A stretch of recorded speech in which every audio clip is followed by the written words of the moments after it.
All right, let's just jump right in.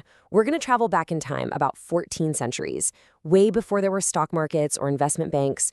We're going to uncover the story of a man whose financial moves were so slick, so advanced, that even today's billionaires would be scrambling for a pen and paper. And no, that's not just hype. We're talking about a level of strategic thinking that was, well, it was just completely unheard of back then. An economic mind so sharp that even the Oracle of Omaha himself would have been like, wow, okay, I need to see how he did that. So, who is this guy? Who is this financial wizard operating out of the desert, seeing the world of money with a clarity that just seems impossible for his time? Now, the name Uthman ibn Affan probably rings a bell for a lot of you as a major leader in history. But here's the thing, that's just one side of the coin. The story we're diving into today is the one you probably haven't heard. The story of Uthman, the strategic investor, the financial genius. All right, so first up, let's get a handle on just how big of a deal his financial legacy is. And honestly, it's kind of mind-blowing. Get this.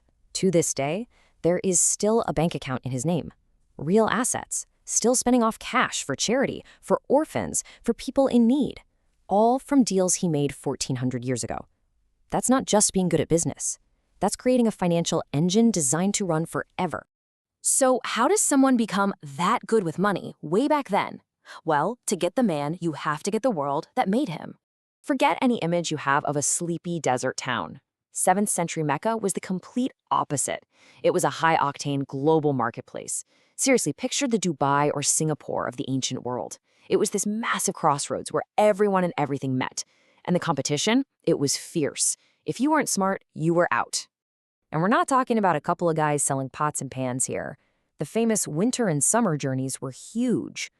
These were massive commercial operations, moving luxury goods. We're talking perfumes, incense, silk, spices, stuff that would be worth a fortune today. And Uthman? He was basically born right in the middle of it all, taking over a big family business.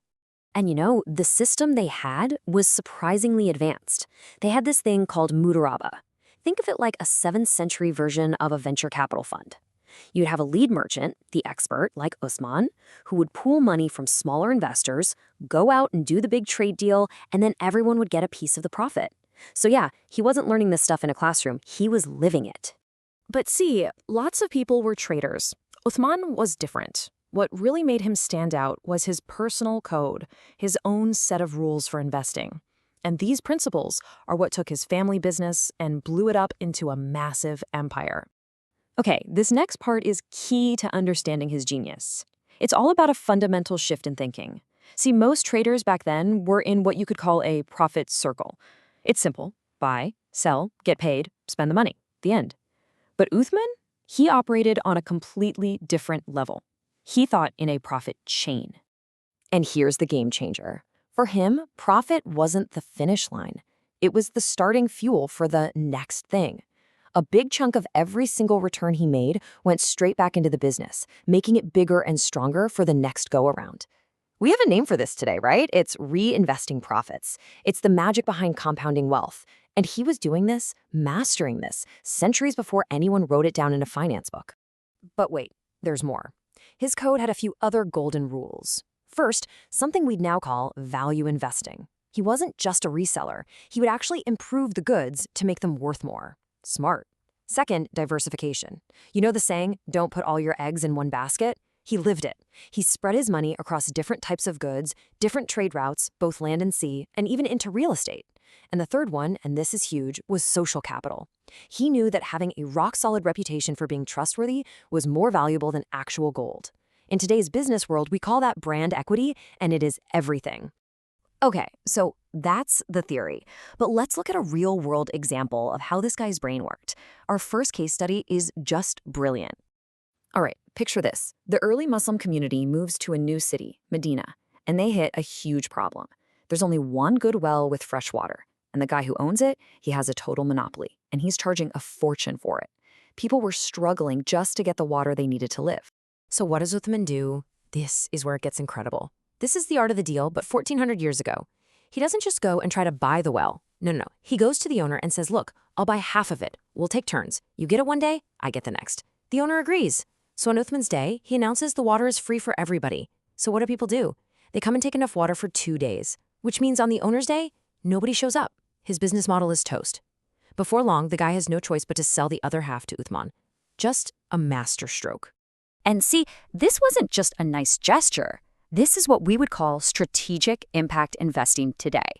Think about it. He could have just given people money to buy water, but that only solves the problem for a day. It treats the symptom, not the cause.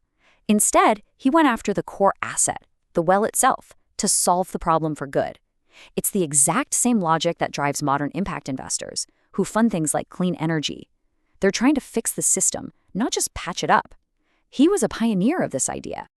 So that's how he handled a local community issue. But what about a crisis on a national scale? Our next case study shows how he applied the exact same playbook when the stakes were even higher. Okay, so fast forward a bit. The entire community is now facing a massive threat. A huge army, 30,000 strong, has to be outfitted for a major campaign. But here's the catch. It's during a terrible drought. The economy is struggling, the government's coffers are basically empty. And in this moment, when everything is on the line, Uthman steps up. Big time. He single-handedly equips a third of the entire army. And on top of that, he donates 1,000 gold dinars. I mean, just try to wrap your head around that. That's a fortune, easily millions and millions of dollars in today's money. But again, we have to ask, was this just charity or was it something more?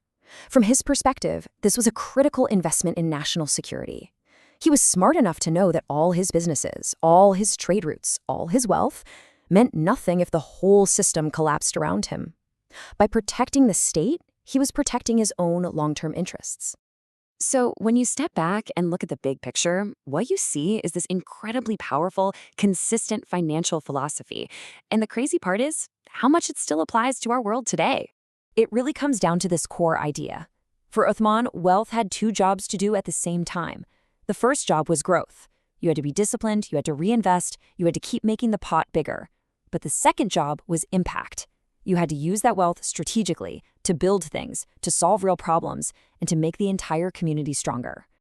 You know, when you think about our world today, with all the debates about what the ultra-wealthy should be doing with their money, space travel versus climate change, this story from 1,400 years ago feels more relevant than ever. What Uthman showed was that you don't have to choose. Wealth can be an engine for personal growth and a tool for public good. And his life's work leaves us with that one big, timeless question that he seemed to have his own answer for. What is wealth really for?